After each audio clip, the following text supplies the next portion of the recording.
നേരം പുലർച്ചെയാണ്. ചെറിയ മയക്കത്തിലായിരുന്നു നമ്മുടെ കഥാനായിക. ഇവളുടെ പേര് ദ്രാസ.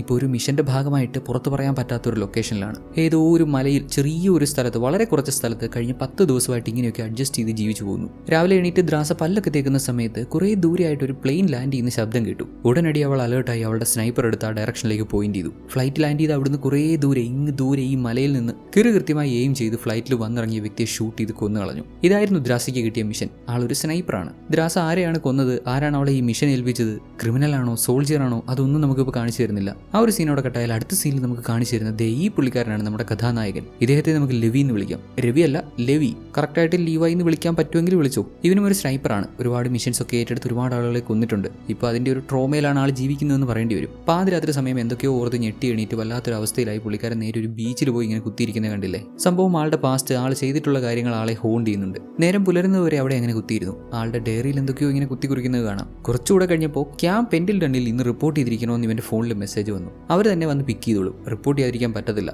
ഗവൺമെന്റ് ഒഫീഷ്യൽസിൽ നിന്നുള്ള സ്ട്രിക്റ്റ് ഓർഡർ ആണത്രേ. ഓക്കെ, സിനിമയുടെ കഥയിലേക്ക് നമുക്ക് തിരിച്ചു വരാം. ഈ കൊല്ലം 2025 റിലീസായ ദ ഗോർജ് എന്ന സിനിമയാണ് നമ്മളിപ്പോൾ കണ്ടുകൊണ്ടിരിക്കുന്നത്. ആപ്പിൾ TV പ്ലസിൽ സിനിമ അവൈലബിൾ ആണ്. സബ്സ്ക്രിപ്ഷൻ ഉള്ള ഒരു സിനിമ കാണാൻ ശ്രമിക്കുക. നല്ലൊരു അടിപൊളി സിനിമയാണ്. ഗംഭീര പ്രൊഡക്ഷൻ ക്വാളിറ്റി. ആപ്പിൾ TV സൈഡിൽ നിന്ന് വരുന്ന സിനിമകളും സീരീസുകളൊക്കെ വേറെ ലെവൽ ക്വാളിറ്റി ആയിരിക്കും, പ്രത്യേകം പറയേണ്ട ആവശ്യമില്ലല്ലോ. കാണാൻ താല്പര്യമുള്ളവർക്ക് കണ്ടു നോക്കാം. ഇവിടെ നമുക്ക് സിനിമയുടെ കഥ ഡീറ്റെയിൽ ആയിട്ട് കേട്ട് മനസ്സിലാക്കാം. തുടർന്ന് കേൾക്കുന്നതിന് മുമ്പ് നമ്മുടെ ചാനൽ സബ്സ്ക്രൈബ് ചെയ്തിട്ടില്ലെങ്കിൽ സബ്സ്ക്രൈബ് ചെയ്താൽ ഇത്തരത്തിലുള്ള കൂടുതൽ സിനിമകൾ കാണാം. ആൻഡ് ലൈക്ക് ചെയ്യാൻ മറന്നുപോലെ. യൂട്യൂബിന്റെ ഇന്റർഫേസ് കാരണമായിരിക്കും പലരും ലൈക്ക് ചെയ്യാൻ വിട്ടുപോകുന്നത്. ഞാൻ പ്രത്യേകം ഒന്ന് ഓർമ്മിപ്പിക്കുന്നു. സിനിമ കണ്ടു തീർത്തതിന് ശേഷം പറയാനുള്ള അഭിപ്രായങ്ങളും നിർദ്ദേശങ്ങളും സിനിമയെ പറ്റിയുള്ള കാര്യങ്ങളൊക്കെ സ്പോയിലേഴ്സ് ഇൻക്ലൂഡ് ചെയ്യാതെ കമന്റ് ചെയ്താൽ നന്നായിരിക്കും. ബാക്ക് ടു നമ്മുടെ സ്റ്റോറി. ക്യാമ്പിലെത്തി നമ്മുടെ ഹീറോയുടെ അടുത്ത് ഉയർന്ന പൊസിഷനിലുള്ള ഒരു സ്ത്രീ വന്ന് സംസാരിക്കുന്നുണ്ട്. ഈ കാണുന്ന ഇവരാണ് ആള്. ഐഡന്റിറ്റി ഇപ്പോൾ ഡിസ്ക്ലോസ് ചെയ്യാൻ പറ്റൂല കേട്ടോ. നമ്മുടെ ലെവിയുടെ ഭൂതവും വർത്തമാനവും ഒക്കെ ഇവർക്ക് നന്നായിട്ട് അറിയാം. ഗവൺമെന്റിന് വേണ്ടി ഒരുപാട് മിഷൻസ് ഏറ്റെടുത്ത് നടപ്പിലാക്കിയിട്ടുണ്ട്. ഒഫീഷ്യൽ റെക്കോർഡ്സ് പ്രകാരം 200-ലധികം ആളുകളെ കൊന്നിട്ടുണ്ടെന്നൊക്കെ പറയപ്പെടുന്നു. അതിൽ കൂടുതൽ ആളുകളെ കൊന്നിട്ടുണ്ടെന്നാണ് ഹീറോ പറയുന്നത്. ലെവി മാത്രമല്ല, ലെവിയുടെ അച്ഛനും അവന്റെ മുത്തച്ഛനും ഒക്കെ ഇവർക്ക് വേണ്ടി പല കാലങ്ങളിൽ സേവനം അനുഷ്ഠിച്ചിട്ടുണ്ട്. ഒരുപാട് കാലം മറൈൻ കോർപ്സിന് വേണ്ടി വർക്ക് ചെയ്തത് കൂടാതെ പ്രൈവറ്റ് ആളുകൾക്ക് വേണ്ടി ഇവൻ വർക്ക് ചെയ്തിട്ടുണ്ട്. ഇപ്പോൾ കുറച്ച് നാളായിട്ട് മിഷൻസ് ഒന്നും ഏറ്റെടുക്കാറില്ല. കാരണമായിട്ട് പറയുന്നത്, കുറച്ച് നാളുകൾക്ക് മുമ്പ് ചെക്ക് ചെയ്തപ്പോൾ ഇവൻ ഒരു മിഷൻ അൺഫിറ്റ് ആണെന്നുള്ള രീതിയിലുള്ള റിപ്പോർട്ടാണ് വന്നതെന്ന്. രണ്ടാമതൊന്ന് ചെക്ക് ചെയ്യാനോ പിന്നെ അതിനെപ്പറ്റി ചിന്തിക്കാനോ ഹീറോ തയ്യാറായില്ല. ജസ്റ്റ് അവിടെ മുതൽ എല്ലാം ഉപേക്ഷിച്ച് പീസ്ഫുൾ ആയിട്ട് മുന്നോട്ട് ജീവിതം നയിക്കാൻ തീരുമാനിച്ച് അങ്ങനെ അങ്ങ് ഒതുങ്ങി പോകുമായിരുന്നു. എന്നാൽ ഇവിടെ ഈ സ്ത്രീ നമ്മുടെ ഹീറോയെ വിളിച്ചു വരുത്തി ഇവനെ വളരെ പ്രധാനപ്പെട്ട ഒരു മിഷൻ ഏൽപ്പിക്കുന്നു. തൽക്കാലം ഈ സ്ത്രീയെ നമുക്ക് ഹെഡ് എന്ന് വിളിക്കാം. ലെവിക്ക് മിഷൻ ഏറ്റെടുക്കാൻ താല്പര്യമില്ല എന്നാണെങ്കിലും ഇവർ ഓരോന്ന് പറഞ്ഞ് ഇവനെ കൺവിൻസ് ചെയ്യും. അതിലൊക്കെ പിന്നെ അവർ എക്സ്പേർട്ട് ആണല്ലോ. ഇത്രയും ഉയർന്ന പൊസിഷനിൽ ഇരിക്കുന്ന ഹെഡിനെ ഇവനെ പോലെ ഒരാളെ കൺവിൻസ് ചെയ്യാനാണോ പാട്. അവിടുന്ന് കെട്ടിയതാൽ അടുത്ത സീനിൽ ലിത്വേനിയയിലുള്ള പെർവാൽക്ക എന്ന സ്ഥലത്ത് വരുന്ന നമ്മുടെ ഹീറോയിനെയാണ് കാണിച്ചു തരുന്നത്. ദ്രാസ ഇവിടെ അവളുടെ അച്ഛനെ കാണാൻ വന്നട്ടോ. അദ്ദേഹത്തിന് ക്യാൻസർ ആണിപ്പോൾ. അധികകാലം ജീവനോടുണ്ടാവത്തില്ലെന്ന് അദ്ദേഹത്തിന് വ്യക്തമായി അറിയാം. പുള്ളിക്കാരനും ഒരു പ്രൊഫഷണൽ കില്ലർ ആയിരുന്നു. പുലിക്ക് പൂച്ചക്കുട്ടി ജനിക്കത്തില്ലല്ലോ. ദ്രാസയും വേറെ ലെവലാണ്. വർഷങ്ങൾക്ക് മുന്നേ ദ്രാസയുടെ അമ്മ മരണപ്പെട്ടതാണ്. അതിനുശേഷം അച്ഛന്റെ ശിക്ഷണത്തിൽ അദ്ദേഹത്തിന്റെ ട്രെയിനിങ്ങിൽ വളർന്നു വന്ന ദ്രാസ മിനിമം ഒരു പുലിക്കുട്ടിയെങ്കിലും ആയില്ലെങ്കിൽ എങ്ങനെ ഒരു ജോലി ഏൽപ്പിച്ചാൽ അത് കൃത്യസമയത്ത് കൃത്യമായി പ്ലാൻ ചെയ്തിരിക്കും. ഇപ്പൊ ഇരുവരും ദ്രാസയുടെ അമ്മയുടെ കല്ലറക്കൽ വന്നിരുന്ന് ഇങ്ങനെ സംസാരിക്കുകയാണ്. ക്യാൻസർ കാരണം ഇവളുടെ അച്ഛൻ ഒരുപാട് ബുദ്ധിമുട്ടുന്നുണ്ട്. ഇനി അധികകാലം ജീവനോടിരിക്കാൻ അദ്ദേഹവും ആഗ്രഹിക്കുന്നില്ല. അതുകൊണ്ട് തന്നെ അദ്ദേഹം ഒരു കടുത്ത തീരുമാനം എടുത്തു. അദ്ദേഹത്തിന്റെ ജീവിതം അങ്ങ് അവസാനിപ്പിച്ചേക്കാവുന്നു.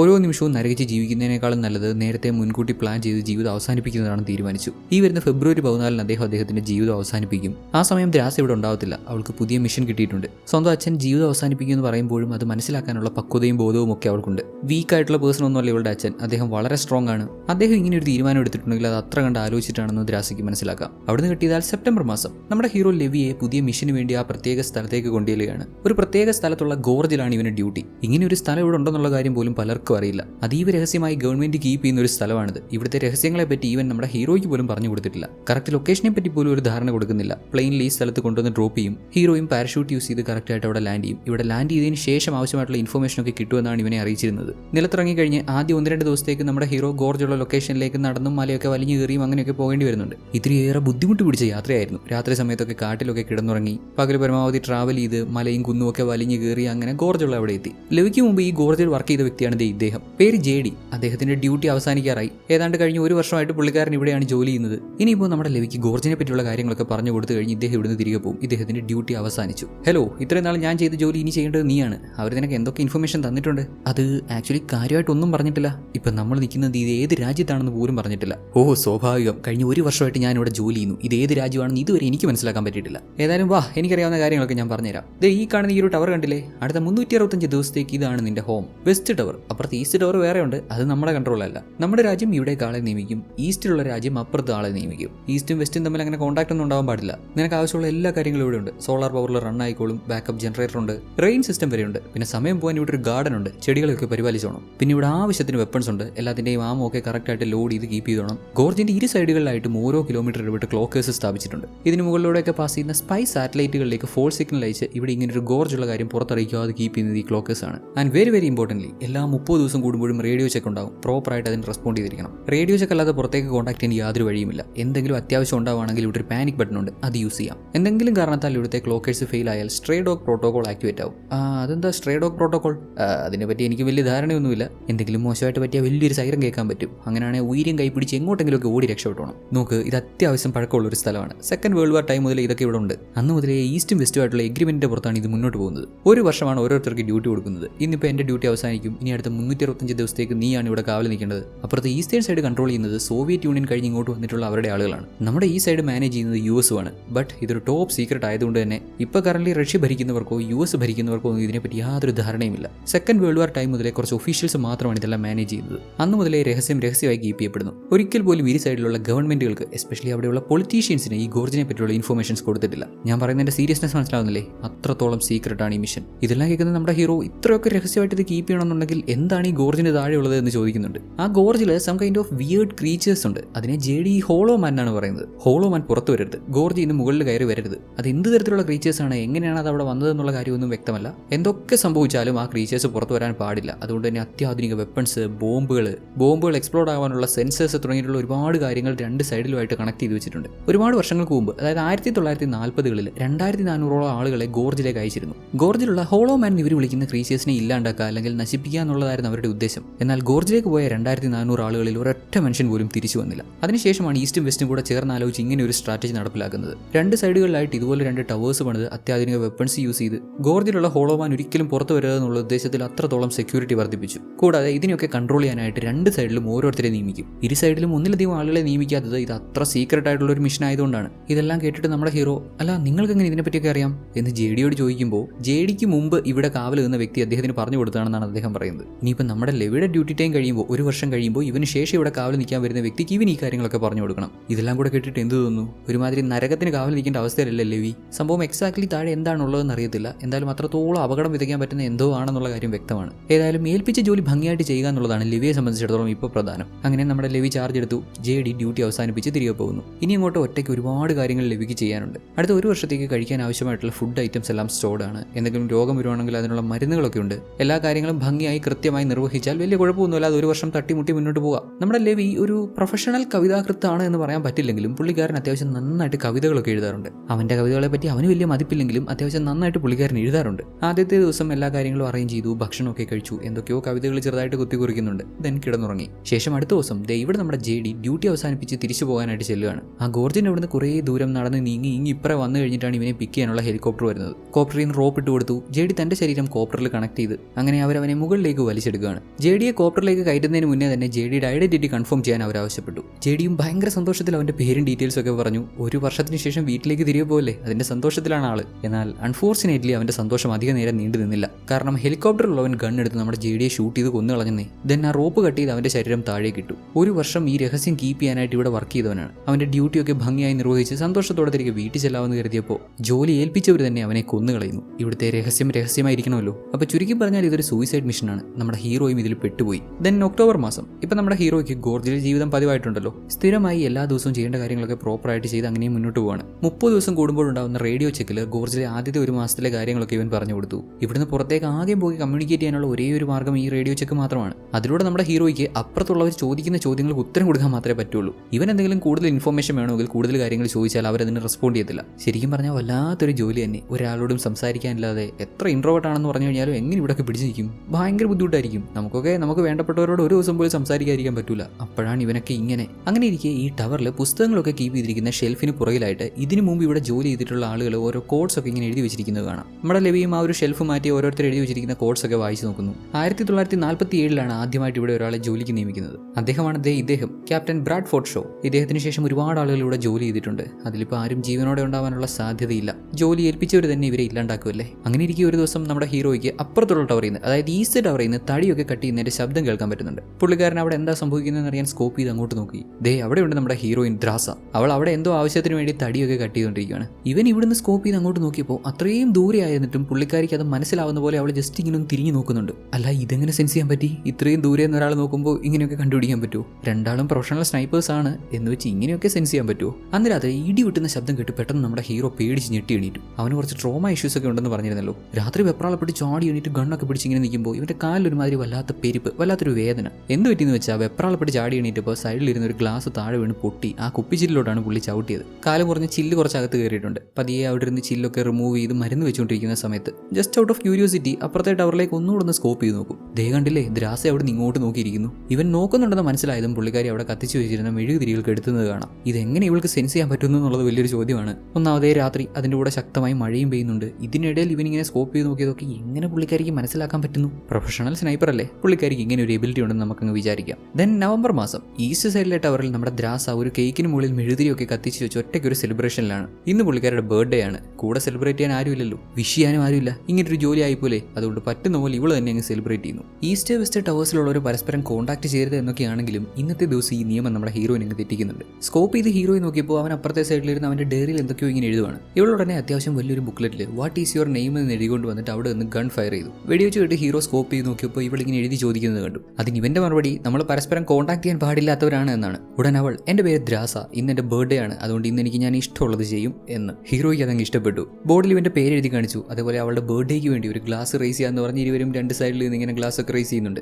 ദ്രാസ അവളുടെ ടവറിൽ വളരെ ഉച്ചത്തിൽ പാട്ടൊക്കെ വെച്ച് ഡാൻസ് ഒക്കെ ചെയ്ത് നമ്മുടെ ഹീറോയോടും ഡാൻസ് കളിക്കാൻ ആവശ്യപ്പെട്ടു. അവനൊരു ടെറിബിൾ ഡാൻസറാണ്, ഡാൻസ് ഒന്നും ചെയ്യാൻ പറ്റൂലെന്നാണ് പുള്ളിയുടെ മറുപടി. ഓ ഡാൻസ് ചെയ്യാൻ അറിയില്ലല്ലേ, നിങ്ങൾ എന്തെങ്കിലുമൊക്കെ അടിപൊളിയായിരിക്കുമല്ലോ.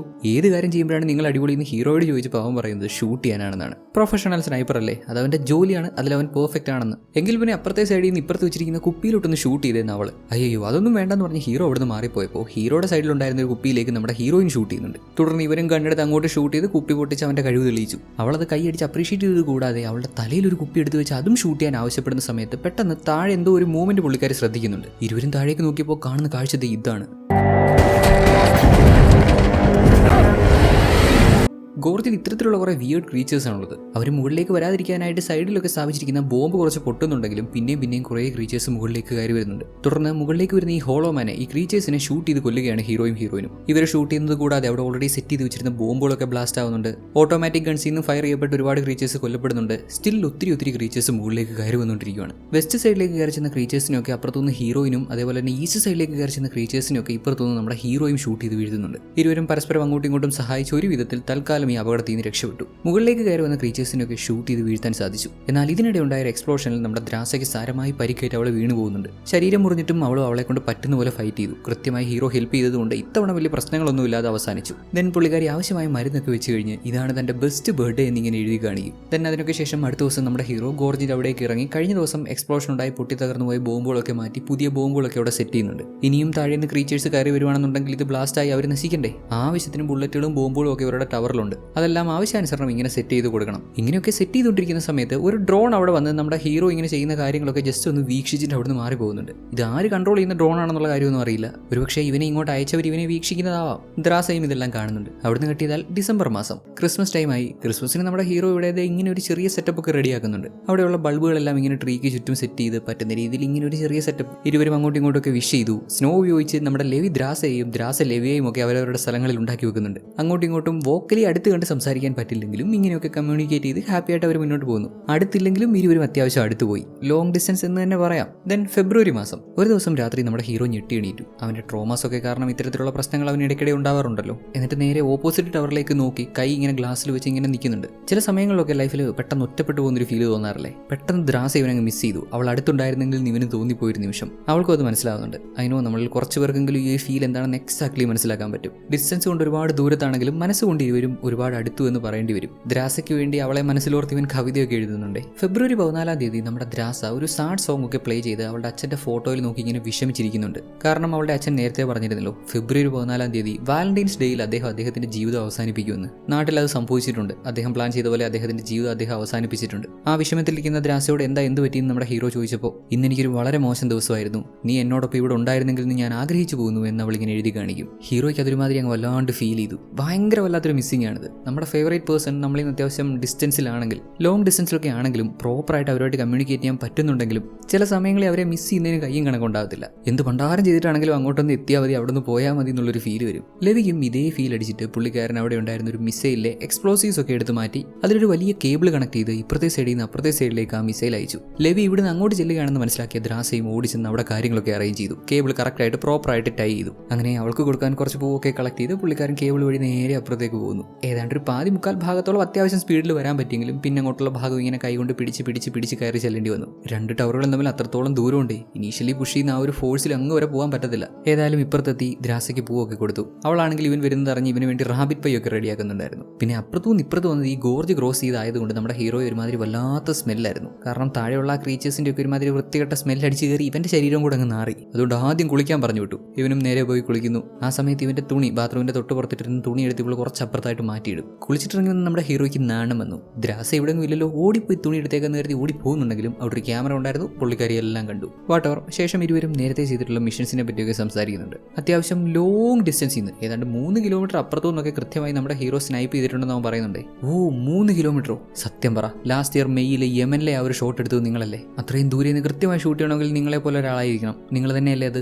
ഏയ് ഞാനല്ല, ആ മിഷനിൽ ഞാൻ പങ്കെടുത്തിട്ടില്ല. ആക്ച്വലി അതാണല്ലോ വേൾഡ് റെക്കോർഡ്, 3.8 കിലോമീറ്റേഴ്സ് ദൂരെ എന്നുള്ള ഷോട്ട്. ഇരുവരും പരസ്പരം ഇങ്ങനെ പ്രൊഫഷണൽ പേഴ്സണൽ കാര്യങ്ങളൊക്കെ സംസാരിച്ച് കുറേ കൂടെ ക്ലോസ് ആവുന്നുണ്ട്. ഗോർജിനെ പറ്റിയുള്ള രഹസ്യങ്ങൾ അറിയാൻ, കൂടുതൽ കാര്യങ്ങൾ അറിയാൻ ഹീറോയ്ക്ക് നല്ല ആഗ്രഹമുണ്ട്. ദ്രാസയ്ക്ക് അതിൽ വലിയ താല്പര്യമില്ല. കൂടുതൽ കാര്യങ്ങൾ അറിയാതിരിക്കുന്നതാണ് നല്ലതെന്നാണ് അവൾ പറയുന്നത്. എന്നാൽ ലെവിക്ക് അങ്ങനെയല്ല. ഗോർജിനെ പറ്റിയുള്ള സത്യങ്ങൾ അറിയണമെന്ന് ഇത്തിരിയേറെ നിർബന്ധമുള്ള പോലെ. കാരണം മുൻപൊരിക്കൽ ഇവനൊരു മിഷൻ ചെയ്യാൻ പോയ സമയത്ത് ഇവന് മിഷൻ കൊടുത്ത ആളുകൾ പ്രോപ്പറായിട്ടുള്ള കാര്യങ്ങൾ ഇവനോട് കമ്മ്യൂണിക്കേറ്റ് ചെയ്തില്ല. സത്യം ഇവനോട് പറഞ്ഞില്ല. പിന്നീട് ആ സത്യം അറിഞ്ഞപ്പോൾ ഇവൻ അതിന്റെ പേരിൽ ഒരുപാട് വിഷമിച്ചു. ഇപ്പോഴും അതിന്റെ ട്രോമയിലാണ് ഇവൻ ജീവിക്കുന്നതെന്ന് പറയുന്നുണ്ട്. പലപ്പോഴും ലെവിയുടെ ഉറക്കം കെടുത്തുന്ന ആ ഒരു ഓർമ്മ ഇതാണ്. അതുകൊണ്ട് ഏതൊരു മിഷൻ ഇറങ്ങി പുറപ്പെട്ടാലും അതിന്റെ പുറകിലുള്ള കാര്യങ്ങളൊക്കെ അറിഞ്ഞിരിക്കുന്നത് നല്ലതാണെന്നാണ് ഹീറോയുടെ പക്ഷം. ഇവർ ചെയ്യുന്ന ജോലി ഇങ്ങനെയൊക്കെ ഉള്ളതായതുകൊണ്ട് പിന്നീട് കുറ്റബോധം ഉണ്ടായിട്ട് കാര്യമില്ലല്ലോ. അന്ന് രാത്രി രണ്ടാളും പാട്ടൊക്കെ വെച്ച് ഡാൻസ് ഒക്കെ ചെയ്ത് നല്ല അടിപൊളിയായിട്ട് ആ ഒരു നൈറ്റ് സ്പെൻഡ് ചെയ്യുന്നുണ്ട്. പിന്നെ എന്തൊക്കെയോ അവിടെ സംഭവിക്കുന്നുണ്ട്. നമ്മുടെ ഹീറോ ഒരു ടെറിബിൾ ഡാൻസർ ഒന്നും അല്ലട്ടോ. പുള്ളിക്കാരന്റെ വിനയ കൂടുതൽ കാരണം നേരത്തെ അങ്ങനെയൊക്കെ പറഞ്ഞു പോയതാണ്. അങ്ങനെ ഒരു നൈറ്റ് മുഴുവൻ ഹാപ്പി ആയിട്ട് സ്പെൻഡ് ചെയ്തിട്ട് അടുത്ത പകൽ ഹീറോ അവന്റെ ടവറിലേക്ക് തിരികെ പോകുന്നു. അൺഫോർച്ചുനേറ്റ്ലി അപ്പുറത്ത് എത്തുന്നതിന് മുമ്പ് തന്നെ ആ സൈഡിൽ വലിയൊരു എക്സ്പ്ലോഷൻ ഉണ്ടായി. കാരണം താഴെയുള്ള ആ ക്രീച്ചേഴ്സ് മുകളിലേക്ക് കയറി വരുന്നുണ്ടായിരുന്നു.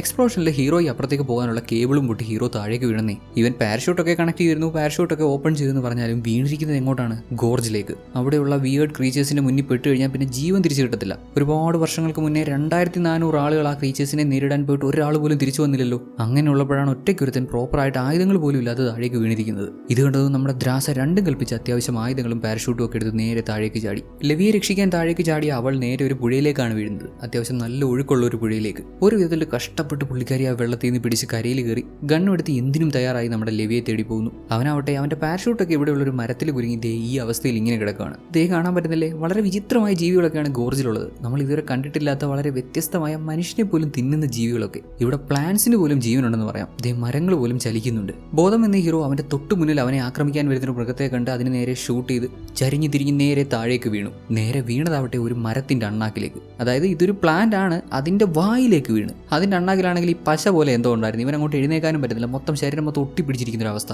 കൂടാതെ 4 കോണിൽ നിന്ന് പല്ലുകൾ വന്ന് നമ്മുടെ ഹീറോ അങ്ങ് വിഴുങ്ങാൻ ശ്രമിക്കുവാണ്. ഒന്ന് ആലോചിച്ച് നോക്കണേ പാവത്തിന്റെ അവസ്ഥ. താഴേക്ക് വീണപ്പോൾ പോലെ പാറയിലും തലയിടിച്ച് ചത്താലോ, വെള്ളത്തിൽ വീണ് മുങ്ങി വരച്ചാലോ, പോട്ടെ നിക്കർ വള്ളി കെട്ടി തൂങ്ങിയാൽ പോലും ഇതിനേക്കാളും അന്തസ്സുണ്ടായിരുന്നു. ഇതിപ്പോൾ മരം അവനെ പിടിച്ച് തിന്നാൻ നോക്കണം. മരം. നമ്മുടെ ലെവിക്ക് അഥവാ ലീവൈക്ക് ഈ മരത്തിൽ നിന്ന് രക്ഷപ്പെടാൻ പറ്റുമോ, അതോ മരം അവനെ പിടിച്ച് തിന്നുവോ, ദ്രാസ ഇവനെ കണ്ടുപിടിക്കുകയോ തുടങ്ങിയിട്ടുള്ള ഒട്ടനവധി ചോദ്യങ്ങൾക്കുള്ള ഉത്തരം ഈ സിനിമയുടെ അടുത്ത പാർട്ടിലുണ്ടാവും. അത്യാവശ്യം ഡ്യൂറേഷൻ ഉള്ള ഒരു സിനിമയാണ്. വല്ലാണ്ട് നമ്മുടെ വീഡിയോയുടെയും ഡ്യൂറേഷൻ കൂടി പോകുന്നു. സോ 2 പാർട്ടാക്കാമെന്ന് കരുതി അടുത്ത ഭാഗത്തിന്റെ ലിങ്ക് ദേ ഇവിടെ കൊടുക്കുന്നുണ്ട്. ഇപ്പോൾ സ്ക്രീനിൽ അപ്പിയർ ആയിട്ടുള്ള ഈ ഒരു കാർഡിൽ ടച്ച് ചെയ്താൽ മതി. അല്ലെങ്കിൽ വീഡിയോയുടെ ഡിസ്ക്രിപ്ഷൻ ഓപ്പൺ ചെയ്താൽ പാർട്ട് 2 എന്ന് പറഞ്ഞ് അവിടെയും ലിങ്ക് പ്രൊവൈഡ് ചെയ്തിട്ടുണ്ട്. ഇതുവരെ കണ്ടത് വെച്ച് ദ ഗോർജ് എന്ന സിനിമ എങ്ങനെയുണ്ട്? ഇത്രയും സിനിമയുടെ ഒരു ഫസ്റ്റ് ഹാഫ് ആയിട്ട് കൺസിഡർ ചെയ്താൽ ഇതുവരെയുള്ളത് ഇഷ്ടപ്പെട്ടോ? പറ്റുമെങ്കിൽ ഒന്ന് കമന്റ് ചെയ്ത് അറിയിച്ചിട്ട് നേരെ സിനിമയുടെ അടുത്ത ഭാഗം കാണാനായിട്ട് ലിങ്കിൽ ടാപ്പ് ചെയ്തു.